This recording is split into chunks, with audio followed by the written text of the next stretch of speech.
Baik, Bismillahirrahmanirrahim. Kita awali nggih.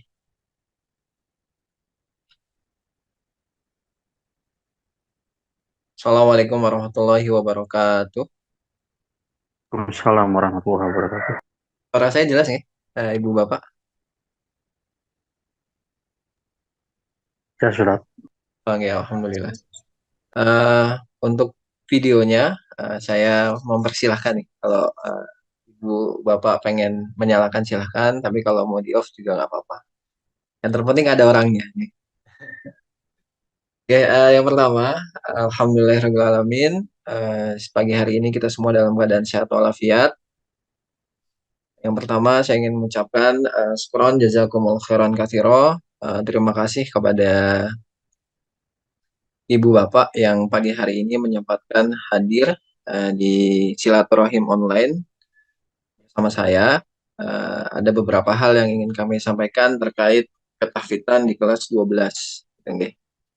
Yang kedua, saya juga mengucapkan matur nuwun, syukron jazakumullah khairan katsiro sekali lagi kepada Ibu Bapak karena atas hadiah atau tali asih yang kemarin disampaikan melalui Ibunda Mualim dan Ibunda Faris kemarin yang mewakili menyerahkan kepada saya. Mudah-mudahan apa yang Ibu Bapak berikan menjadi kebaikan dan keberkahan untuk kita semua. Baik, langsung saja. Ibu Bapak sekalian yang kami hormati, ini ada beberapa hal yang ingin kami sampaikan. Mungkin tidak sesuai dengan harapan jenengan, barangkali ya. Tapi saya akan sampaikan nanti beberapa alasan, beberapa hal yang nanti bisa mudah-mudahan difahami sebagai pemahaman atau pengetahuan bersama. Poin yang pertama, eh, barangkali banyak di antara ibu bapak yang saat memasukkan putranya di pondok pesantren Ibnu Abbas ingin supaya anak-anaknya hafal Al-Quran 30 juz. 30 juz secara sempurna, secara full gitu ya. Tetapi berdasarkan pengalaman dan pengamatan saya eh, sejauh ini menjadi pengajar Al-Quran maupun dalam membersamai anak-anak santri halakoh kita selama 2 tahun ini, tidak semua santri dari 20 santri ya yang saya ampuh, nanti saya izinkan untuk menyelesaikan hafalan 30 juz di kelas 12. Alasannya apa nanti saya sampaikan. Tidak semua, gitu. Berarti ada sebagian yang saya izinkan. Berapa sebagian yang saya izinkan? Yang saya izinkan ini hanya 30%. Sesuai target minimal yang ditetapkan kepala ketahfidzan agar setiap halakoh bisa mengusahakan ada 30% santrinya menyelesaikan hafalan 30 juz. Kalau dari 20 santri, 30%-nya berarti hanya 6 santri saja gitu ya. Dan dari 6 santri ini ada satu santri yang alhamdulillah sudah selesai 30 juz ya. Namanya Ananda Muhammad Rizky Ulhaq Alazmi. Alhamdulillah ini menjadi salah satu santri terbaik gitu ya. Kalau ibu bapak kemarin masih ingat barangkali saat sesi Ustadz Darus menyampaikan santri berprestasi dari setiap kelas itu, dari kelas 11, dari kelas 8, 9, 10, dan 11, 7, 8, 10, dan 11, dan yang kelas 11 itu ada Ananda Rizky. Gitu ya. Nah itu halakoh kita. Alhamdulillah beliau sudah selesai 30 juz, kemudian ujian berkali-kali sama saya sekali, kemudian sama ustadz yang lain sekali, kemudian beliau juga sudah atau Ananda ini sudah setoran sanad dan tinggal beberapa surat lagi selesai. Nah itu alhamdulillah salah satu dari santri kita gitu ya. Nana Rizky. Nah berarti masih ada 5 lagi nih kuotanya gitu ya. Nah 5 orang ini nanti saya japri saja. Ya. Jadi saya sampaikan secara japri kepada orang tuanya lewat WA yang saya izinkan untuk bisa lanjut menghafalkan atau menyelesaikan hafalan 30 juz. Jadi ibu bapak yang nanti tidak saya WA, berarti anaknya tidak terpilih gitu. Jadi mohon maklum nanti. Nah, nanti saya sampaikan beberapa alasannya gitu. Baik, yang pertama perlu disadari bahwa interaksi dengan ini alasannya ya. Kenapa kemudian anak-anak yang meskipun nanti mungkin putra ibu bapak sudah selesai 15 juz dan mungkin sudah ujian di semester pertama, tapi kalau tidak pilih, tidak termasuk yang saya pilih ini, saya harapkan tidak dikejar-kejar gitu ya, atau tidak didorong untuk menyelesaikan 30 juz di pondok ya. Jadi cukup 15 juz saja, tapi dengan hafalan yang mungkin. 5 orang ini pun sudah saya istiqorohi gitu ya. Dan itu 2 kali gitu ya. Jadi tidak sekali. Di 5 nama ini saya berdoa pada Allah apakah ini pilihan saya tepat atau tidak gitu. Tapi sampai hari ini saya masih yakin insya Allah 5 orang ini yang tepat dan terbaik mudah-mudahan untuk kita semua. Baik, kalau nanti tidak saya WA atau putra ibu bapak tidak termasuk, itu nanti boleh tanya apa alasannya. Gitu. Ya, saya sampaikan alasannya. Kenapa tidak semua? Ya. Dan saya hanya membatasi 6 saja. Yang pertama bahwa interaksi dengan Al-Quran itu tidak hanya menghafal ibu bapak, tapi juga memahami, mengamalkan. Oke. Dan mengamalkan ini yang menjadi yang harus menjadi perhatian utama. Jadi bagaimana anak-anak bisa mengamalkan Al-Quran, bil khusus terkait dengan akhlak. Karena kita ingin anak-anak kita, diri saya pribadi pun juga demikian, berharap diri saya, keluarga kita gitu ya, ibu bapak dan juga anak-anak di rumah, termasuk yang bisa mengamalkan Al-Quran terkait berkaitan dengan akhlak. Gitu ya. Ayat-ayat yang berbicara tentang akhlak kemudian bisa diamalkan. Seperti PMG kemarin, secerdas apapun anak gitu ya, dari hal akademiknya, atau sebanyak apapun hafalannya, tapi kalau tidak ada akhlaknya ya kan, jadi sia-sia itu semua. Nah, kita pengen waktu yang nanti Anda miliki saat selesai ujian 15 juz itu digunakan untuk memahami kandungan Al-Quran dan berusaha untuk mengamalkannya. Apalagi kaitannya soal akhlak. Nah, seperti itu. Okay. Itu yang pertama. Gitu, ya. Yang kedua, penting juga sebetulnya memastikan bahwa anak-anak kita ini cinta dengan Al-Quran.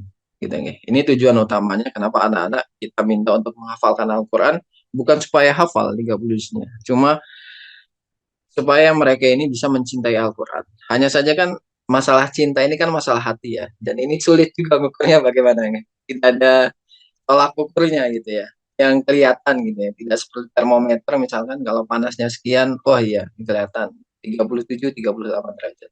Tapi kalau cinta ini kan nggak bisa diukur ya, dia hanya bisa dilihat dari tampilan luarnya seperti itu. Nah, eh, tampilan luarnya itu misalkan berupa semangat dalam murojaah. Dan ini nanti sangat tampak sekali Ibu Bapak saat anak-anak ini lulus dari pondok pesantren. Apakah mereka tetap membaca Al-Quran? Apakah mereka tetap semangat membaca Al-Quran atau tidak? Ya. Jadi penting sekali saya harus memastikan bahwa dan kita semua ibu bapak di sini memastikan anak-anaknya ini benar. Ya. Jadi ngafalin Quran ini bukan karena tuntutan pondok gitu ya. Meskipun boleh juga masa liburan ini ditanya ya, anak-anak ini kamu sudah cinta Al-Quran atau belum gitu ya. Terus nanti kalau aku ukurnya ya saat diantaranya saat liburan ini, apakah nanti murojaahnya banyak atau tidak gitu ya. Nanti selain itu juga saat lulus dari pondok pesantren, saat mereka sudah tidak lagi dalam lingkungan yang mungkin mendukung mereka untuk menghafal Al-Quran atau murojaah Al-Quran. Ini sebagai contoh saja ya.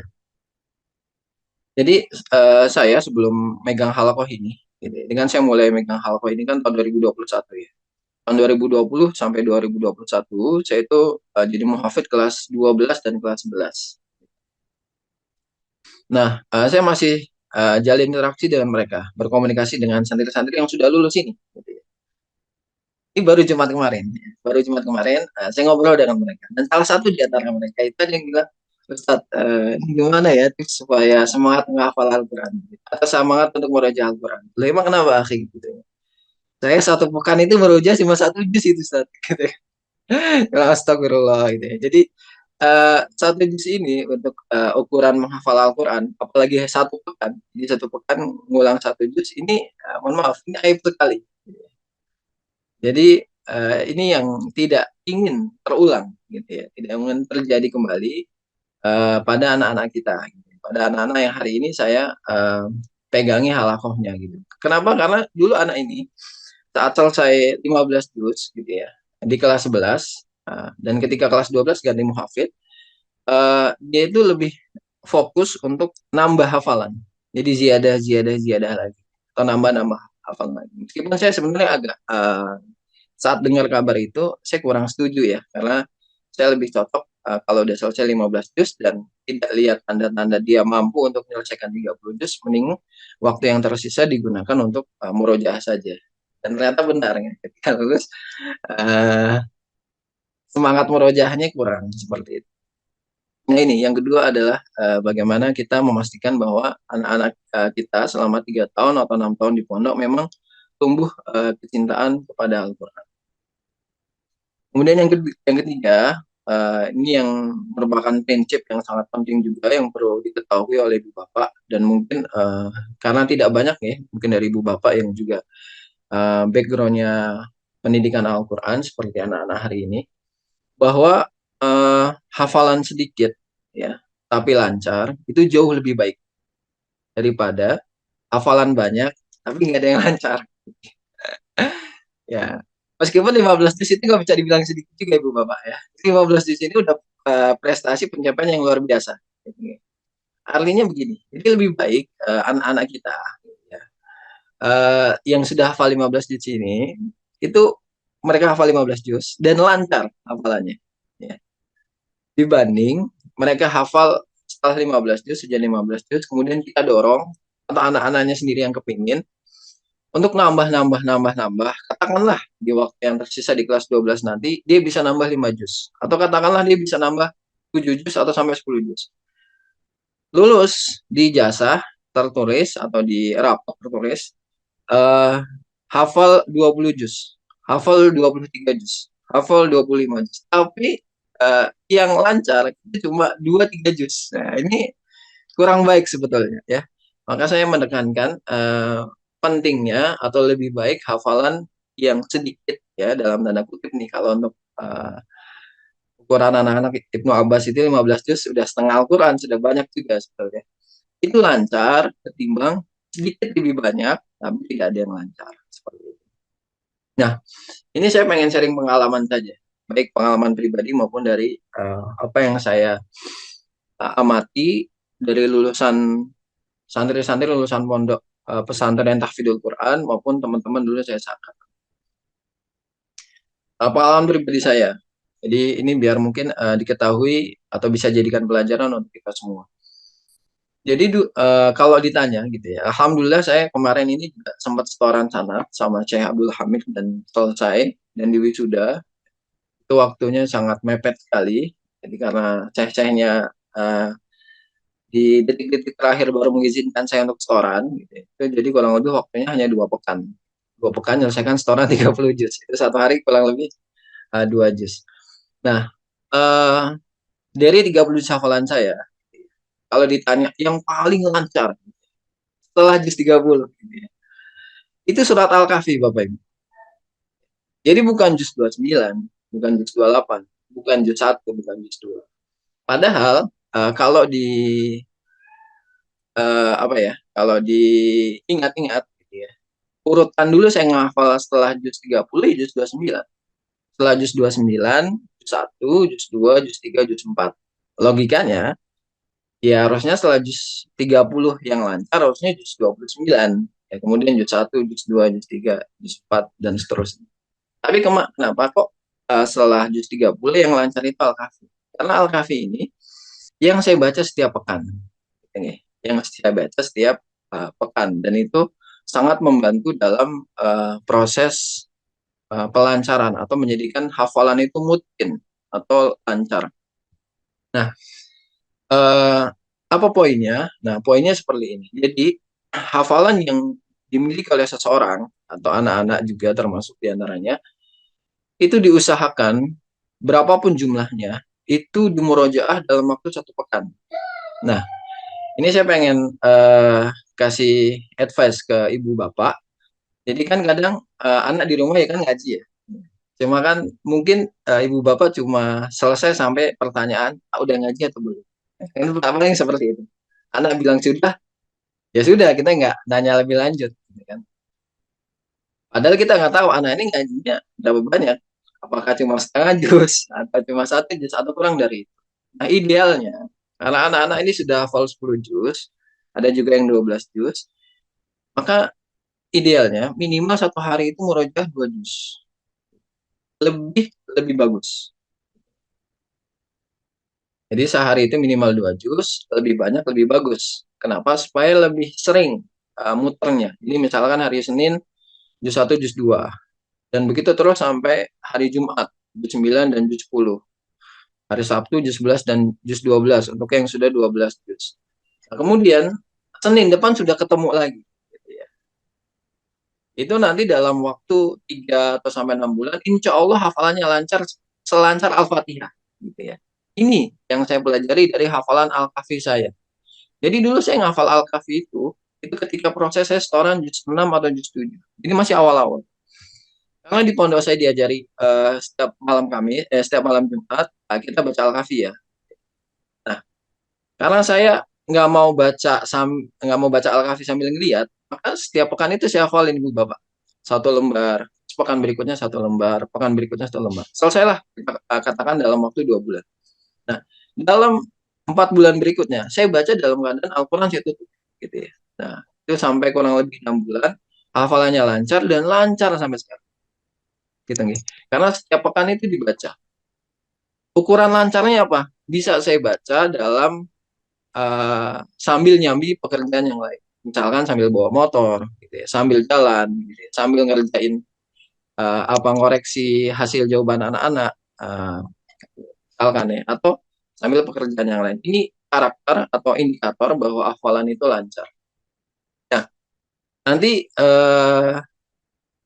jadi lancarnya selancar Al-Fatihah lah kalau buat kita semua gitu ya. Yang kita bisa baca sambil harta pikiran melayang kemana-mana pun juga tetap bisa baca gitu ya. Selesai gitu ya, nggak nyasar kemana-mana karena hafalannya sudah di luar kepala.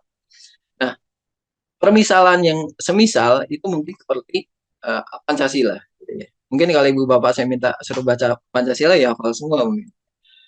Padahal kita mungkin ngafalin Pancasila dalam tanda kutip gitu ya. Itu hanya saat 12 tahun pertama kita sekolah saja. Gitu ya. Tapi kita baca itu setiap pekan. Gitu ya. Setiap pekan, setiap hari Senin kita upacara, kita baca tuh Pancasila. Nah, sampai sekarang itu buahnya. Kita tetap hafal meskipun mungkin sudah 20 tahun, 30 tahun kita nggak pernah upacara dan kita nggak pernah baca Pancasila. Kita tetap hafal kenapa? Karena dulu setiap pekan itu kita baca.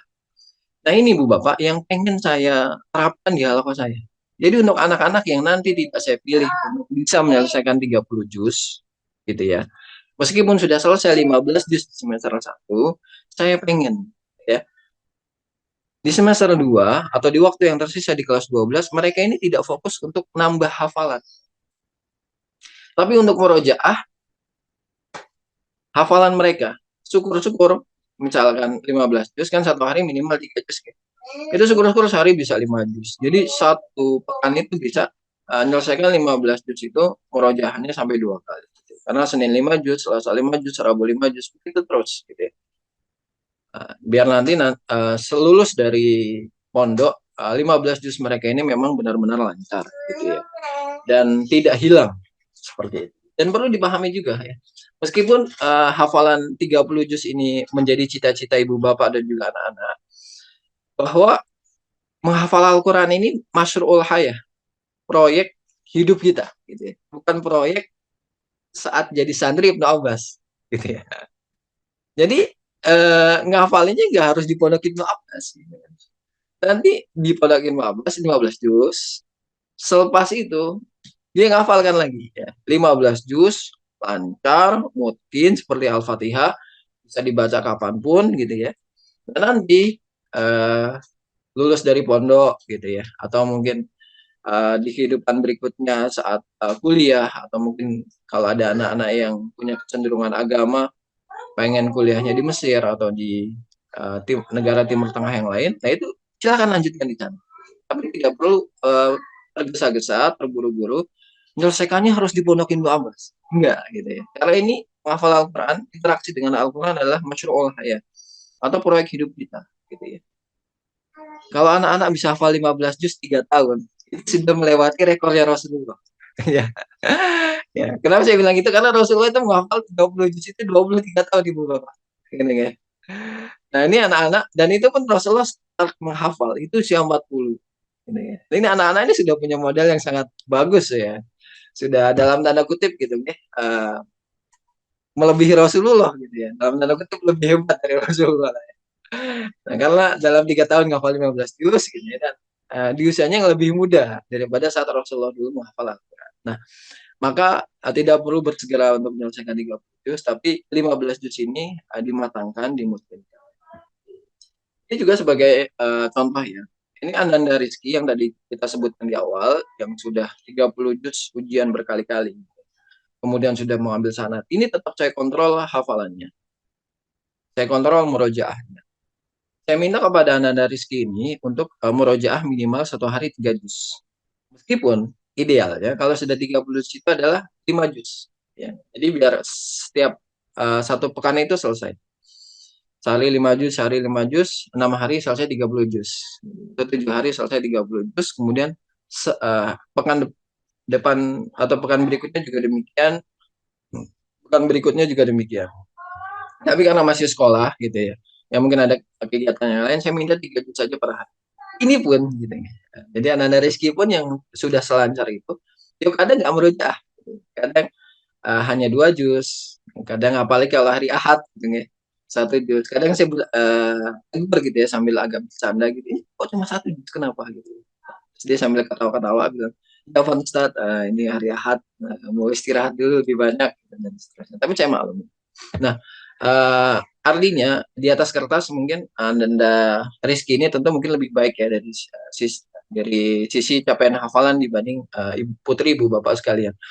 Nah ini saja yang sudah 30 juz itu semangat murojaahnya ya nggak bisa 5 juz sehari atau 3 juz saja keberatan. Nah apalagi nanti Ananda yang kalau seandainya selesai 15 juz dipaksa atau diminta diharapkan oleh orang tuanya untuk nambah terus gitu. Nanti kita khawatirkan nanti malah murojaahnya yang nanti terbengkalai. Dan ini sama sekali tidak saya harapkan ya. Karena nanti sangat berdampak buruk untuk hafalan-hafalan yang sudah ia hafal. Baik, Ibu Bapak, alasan berikutnya kenapa hanya sebagian saja yang saya izinkan untuk lanjut ke 30 juz karena ini ada wacana. Ini ada wacana dari pimpinan, tapi ini jangan disampaikan dulu ke anak. Kalau anak-anak ada di situ usahakan nggak dengar dulu. Ada wacana dari pimpinan kalau ujian tahfidz di tahun depan, tahun ajaran yang akan datang, ini kembali seperti dahulu. Jadi mungkin ibu-ibu yang belum tahu, ibu bapak yang belum tahu. Jadi dulu pondok pesantren Ibnu Abbas ini ujian tahfidznya itu baca full. Jadi kalau ujian tahfidz itu 1 juz dia dibaca full. Dan dalam 1 hari itu minimal 5 juz, minimal 5 juz. Jadi kalau anak-anak besok targetnya 15 juz, maka 1 hari dia harus baca 5 juz full, gitu nih, full dibaca full. Nah kemudian kan corona datang, ada kebijakan ujiannya diringankan berupa pertanyaan hanya melanjutkan ayat, gitu, hanya melanjutkan ayat. Nah ini syafaat corona, nih. Pertolongan corona. Jadi corona ada dampak positifnya juga untuk pendidikan anak-anak. Jadi ujiannya lebih mudah, hanya melanjutkan. 1 juz hanya 3 soal. Apalagi kemarin, gitu ya. Kemarin saat ujian serentak, itu yang sedianya 1 hari itu harusnya diujikan 5 juz, itu turun menjadi 3 juz. Jadi lebih ringan lagi. Ya. Jadi yang awak semula harusnya baca full, ini jadi pertanyaan. Semula yang harusnya 1 hari 5 juz, ini menjadi 3 juz saja. Apalagi ternyata kemarin ada beberapa anak dari halaqah kita itu yang lulusnya itu diberikan kemudahan, ya, lulus bersyarat gitu. Itu ada 2 anak. Nah, saya pengen ini kan bagi anak-anak ya mungkin yang belum terbiasa, yang biasanya selama 2 tahun ini menyelesaikan ujian atau menyelesaikan juz'iyah itu dengan pertanyaan, mungkin akan kerepotan gitu ya kalau harus baca full. Ya. Oleh sebab itu saya ingin nanti ketika di rumah, ya sudah di rumah ya, ibu bapak ini bolehlah sambil ngopi kita sambil ngeteh sama anak-anak ngobrol, uh, ditanya misalkan pertanyaan seperti ini. Pura-puranya misalkan nggak tahu dulu gitu ya. Nah, kemarin ujian kamu gimana? Ustadz dengar dari Ustadz Eko itu katanya jenis ujian itu ada dua ya, boleh baca full atau dengan pertanyaan gitu. Jadi meskipun kemarin dengan uh, pertanyaan, sebetulnya beberapa anak yang mau dan menghendaki baca full itu boleh, gitu ya. Itu boleh katanya. Kalau halaman kita semuanya dengan pertanyaan, gitu ya. Jadi ujiannya dengan pertanyaan. Kecuali Ananda Rizky dulu. Di awal-awal dia sempat tasmik ke saya 30 juz dan itu dibaca semua. Gitu ya. Coba ditanya ke anak-anak, nak, kalau semisal gitu ya, hafalan kamu ini yang 12 juz, yang 10 juz ini, kamu baca full semua, kira-kira kamu lulus ujian nggak ya? Gitu ya. Jadi ini cuma ini saja ya, basa-basi gitu ya. Jadi biar tahu kira-kira kualitas anak-anak ini hafalan 10 juznya ini benar-benar semuanya lancar atau tidak. Karena ada beberapa anak karena tahu hanya soal atau melanjutkan ayat dan itu hanya 3 soal, mereka ini seperti ini ustadznya. Gitu ya. Kalau ustadz yang ini tuh pertanyaannya halaman 1 dan 2, halaman soal pertama. Soal kedua kira-kira halaman kelima, halaman keenam. Soal ketiga kira-kira halaman 9, halaman 10. Gitu ya. Dan yang mereka hafalkan hanya apa halaman-halaman itu saja. Jadi dari satu juz itu mungkin hanya hafal setengah juz saja sebetulnya. Gitu. Dan ini sudah saya temui ketika saya nguji santri dari halakoh yang lain. Gitu. Jadi kan saat ujian serentak kemarin, yang menguji putra ibu bapak sekalian itu bukan saya, tapi muhafid yang lain. Begitu pula santri dari ustadz yang lain yang uji itu saya. Ketika saya kasih soal gitu ya, dengan merubah teknik saya ngasih soal, itu dia nggak bisa jawab. Gitu. Wah, saya udah tahu ini anak ini pasti ini cara saya ngasih soal ini. Nah seperti itu. Nah, boleh jadi mungkin dalam tanda kutip ya, mungkin, putra ibu bapak juga sedikit agak nakal gitu ya. Ini seperti ini. Nah, cuma nanti diajak ngobrol gitu ya. Sekiranya kalau ujiannya ini baca full itu apakah Ananda bisa atau tidak. Seandainya bisa, bisanya dalam berapa hari? Apakah dalam 3 hari, ataukah dalam 5 hari, ataukah dalam waktu yang lebih cepat dari itu, misalkan 1 hari. Dan ini perlu ya ibu bapak tahu juga barangkali. Jadi eh, capaian puncak gitu ya. Jadi kan kalau interaksi dengan Al-Quran ini kan ada banyak ya. Pilar-pilarnya lah kita katakan. Jadi ada pilar menghafal, ada pilar memahami, ada pilar mengamalkan, ada pilar mengajarkan. Dan kita semua berusaha selama di Pondok Ibnu Abbas, semua pilar ini kita bangun. Meskipun mungkin belum kokoh gitu ya. Tapi ada satu pilar, misalkan pilar menghafal ya. Ini satu pilar menghafal ini dikatakan kokoh apabila hafalan anak-anak yang berapapun yang dia hafalkan itu bisa dia baca full gitu ya sekali duduk. Nah ini saya sampaikan istilah sekali duduk. Jadi mungkin kalau ibu bapak juga nyekolahkan anak-anak yang lain di pondok yang lain mungkin ada istilah jalsah wahidah gitu ya, atau sekali duduk. Baca 5 juz sekali duduk. Itu maksudnya apa sih? Jadi ngafalin atau membaca Al-Quran ujian sekali duduk itu dalam satu kesempatan. Jadi misalkan tadi ya saya sampaikan, kalau kelas 12 nanti anak-anak ini kan targetnya 15 juz. Dikasih kemudahan dari pondok, itu baca 15 juznya atau ujian 15 juznya ini dalam 3 hari. Artinya ini dalam 3 kesempatan. Gitu ya. Nah, coba diminta anak-anak.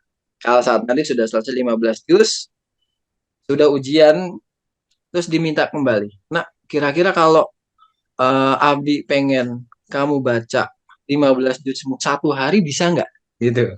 Karena ini capaian puncaknya untuk dari pilar menghafal ya. Jadi bagaimana hafalan yang dimiliki anak-anak, berapapun jumlahnya, itu bisa dia baca full semuanya dalam satu kesempatan. Ya. Dengan jumlah kesalahan kalau di pondok pesantren Ibnu Abbas, itu satu juz itu tidak lebih dari 10. Nah ini standar setiap sekolah, setiap lembaga beda-beda.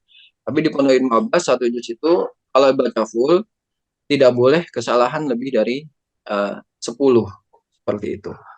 Nah itu coba diminta. Ya. Kalau anak-anak lancar itu satu juz itu cukup setengah jam sebetulnya bacanya. Bahkan bisa lebih cepat gitu ya. Di pondok-pondok lain yang misalkan yang khusus tahfidz itu ada yang 30 juz sekali duduk. Wah, itu baca dari subuh ibu bapak itu sampai asar gitu ya. Nah seperti itu. Nah kalau di Pondok Ibnu Abbas ini enggak, kasih banyak kemudahan sebetulnya. Jadi saat anak-anak lulus kita bahagia gitu ya. Tapi di sisi lain kita juga perlu tahu kriteria lulusnya itu bagaimana sih. Biar tahu, oh ternyata keadaan hafalan anak saya itu seperti ini. Di Pondok Ibnu Abbas meskipun satu hari itu hanya 5 juz, ini ada kemudahan lagi sebetulnya. Jadi 5 juz ini tidak dibaca sekaligus. Jadi misalnya dari subuh jam 5 gitu ya, kalau satu juz lancar itu berarti setengah jam, kalau 5 juz itu berarti 2 jam setengah, berarti selesai harusnya setengah 8. Ya. Itu nggak dibaca seperti itu. Jadi pagi misalkan satu halakoh boleh 1 juz. Nanti jam 7 boleh 1 juz. Nanti jam 10 boleh 1 juz. Nanti pada zuhur boleh 1 juz. Nanti pada asar boleh 1 juz. Nah jadi 5 juz.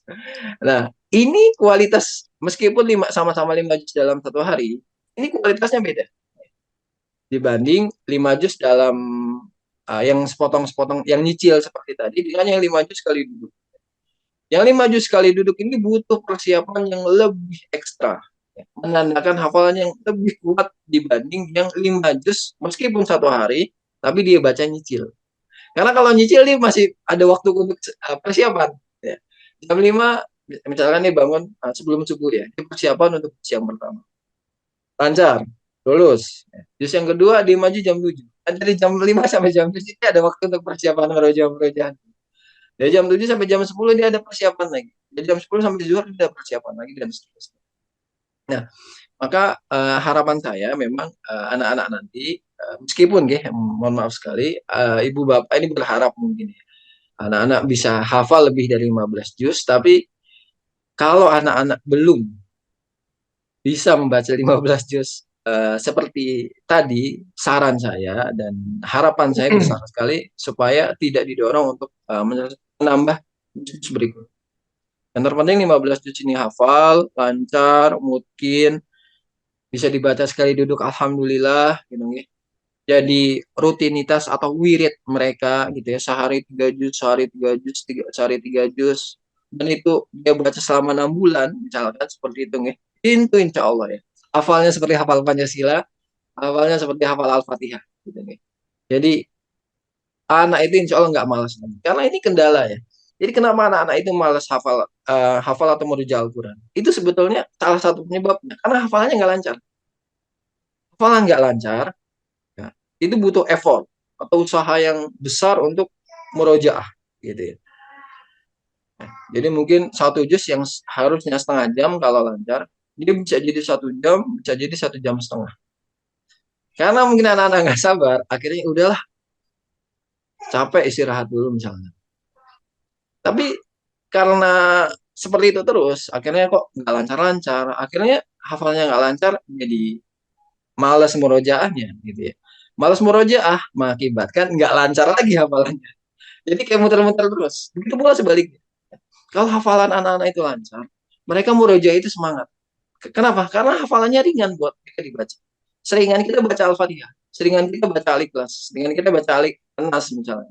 Seringan kita baca Al-Kautsar, seringan kita baca Al-Asr seperti itu. Hingga akhirnya mereka tambah semangat murojaah. Kalau murojaahnya semangat, dia tambah hafal, tambah kuat lagi hafal. Nah seperti itu lingkarannya ya atau kaitannya. Maka penting sekali untuk 15 juz saja dan lancar itu jauh lebih baik ya. Seandainya pun nanti mau nambah, cukup menambah pada surat-surat tertentu yang jadi surat pilihan. Misalkan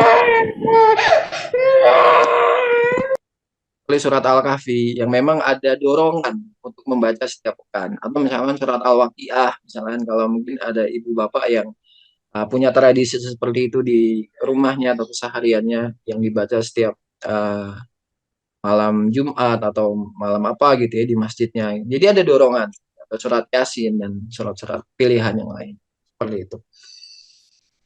Barangkali itu beberapa alasannya nih. Ini poin kedua yang mau saya sampaikan. Mohon maaf nih ya ternyata setengah jam lebih. Ini poin yang cukup penting juga Ibu Bapak. Jadi di kelas 12 ini dari pengalaman yang sudah-sudah ya. Dan ini saya pikir juga terjadi di pondok-pondok yang. Jadi anak-anak kalau sudah kelas 12 ini cenderung mungkin merasa seperti raja lah gitu. Jadi karena dia yang paling tua di situ, yang paling senior. Nah, ini kalau di Pondok Ibnu Abbas yang sudah kadang anak-anak ini berbuat seenaknya gitu ya. Kenapa berbuat seenaknya? Karena usia. Jadi kelas 11 ini kan pengurusan usia. Jadi ada beberapa putra ibu bapak yang jadi pengurus usia. Pengurus usia ini salah satu tugasnya ada yang menjadi eh, yang menghakimi gitu ya, atau memberikan teguran pada anak-anak yang melanggar gitu ya. Tapi kelas 11 itu nggak berani menghukum gitu ya, atau memberi teguran ke kelas 12. Maka anak-anak kita ini nanti Ibu Bang, dia udah kelas 12, dia merasa punya kekebalan, nggak bakal disentuh sama kelas 11 gitu. Akhirnya dalam tanda kutip mereka punya uh, keberanian lah untuk berbuat aneka rupa pelanggaran. Nah ini kaitannya dengan tahfidz. Saya wanti-wanti gitu ya. Nanti hal ini juga saya sampaikan di Halakoh saat kelas 12 besok. Saya akan sampaikan pada anak-anak. Kalau sampai saya dengar, gitu ya, antum semua, kalian semua berbuat masalah, saya akan persulit ujian tahfidz kalian. Dan ini perlu diketahui Bu Bapak juga, gitu ya. Jadi kalau sampai ya, naudzubillah min zalik ya, kita berharap semua anak-anak baik-baik. Ya, tapi sampai hari ini ada dua anak gitu, yang punya catatan berat. Nah, ini kalau mau tahu boleh jawab saya. Anak jenengan itu termasuk atau enggak gitu ya. Dari kesantrian, saya kemarin ketemu Ustaz juga ya, ketemu pengurus kesadaran yang lain. Ustaz tolong lihat ini santri alamat saya. Ya paling-paling merepotkan antum, kasih tahu saya. Saya dibocorkan dua nama. Yang lain tentu ada ya pelanggaran. Cuma sifatnya ada yang melanggar terus jeda, ya. Terus melanggar lagi dan melanggarannya kecil. Ya. Tapi yang dua anak ini agak sulit lah gitu ya, penanganannya. Nah, saya nggak pengen ya, ketika kelas 12 anak-anak ini yang semula baik-baik karena mereka merasa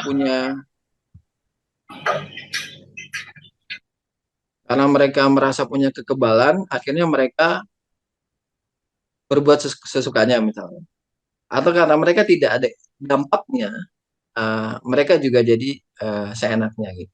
Nah ini saya ingin sebagai wali tahfidz juga berkontribusi dalam pendidikan akhlak anak-anak. Salah satu bentuknya adalah kalau seandainya mereka bermasalah gitu ya, saya dengar dari kesantrian ada salah satu dari anak-anak ini misalkan nanti saya sampaikan di Halkoh saat hari pertama tahun ajaran, ya mungkin agak sulit untuk ujiannya. Entah itu saya akhirkan di semester 2 saja gitu. Jadi murojaah dulu yang banyak, atau mungkin nanti bagaimana bentuknya, itu nanti jadi rahasia saya ya. Tapi saya berharap semua anak-anak sebetulnya baik gitu ya. Cuma jangan sampai di kelas 12 mereka ini itu tadi merasa sesukanya. Karena memang pengalaman yang sudah-sudah seperti itu. Nanti akan saya sampaikan juga di Halkoh, nasihati mereka supaya bisa menjadi teladan yang baik ya. Nah, ini kan juga penting ya. Anak-anak saya yakin di rumah kan juga punya adik. Bagaimana kita sama-sama mendidik kedewasaan anak-anak supaya menjadi contoh yang baik, baik untuk adik-adiknya di sekolah maupun adik-adiknya di rumah. Seperti itu. Oke, barangkali itu saja yang mau saya sampaikan. Saya ucapkan terima kasih sekali lagi atas perhatian dan atensi dari Ibu Bapak dan kehadiran di pagi hari ini. Ya, Alhamdulillah sudah hampir jam 7. Kalau dari Ibu Bapak ada yang mau ditanyakan, ada yang mau disampaikan, saya persilahkan. Kalau nanti mau diskusi atau ingin bertanya secara khusus, nanti juga saya silahkan melalui pesan WA ataupun nanti lewat telepon WA. Oke, barangkali itu yang mau saya sampaikan. Mudah-mudahan bisa jadi pemahaman kita bersama. Dan mudah-mudahan nanti di kelas 12 semua anak-anak dimudahkan dalam menghafal Al-Quran dan dimudahkan dalam ujian tahfidz. Kita berdoa, mudah-mudahan anak-anak kita menjadi apa yang seperti kita harapkan. Mereka hafal Quran, mereka faham Al-Quran, mereka mengamalkan Al-Quran, mereka mendakwakan Al-Quran, meskipun tidak dengan menjadi guru Al-Quran, mereka bisa mendakwakan Al-Quran melalui akhlak-akhlak mereka, melalui teladan-teladan yang bisa mereka berikan. Amin amin ya rabbal alamin. Barangkali ini Ibu Bapak, saya persilahkan mungkin 2-3 menit kalau ada yang mau disampaikan dari Ibu dan Bapak.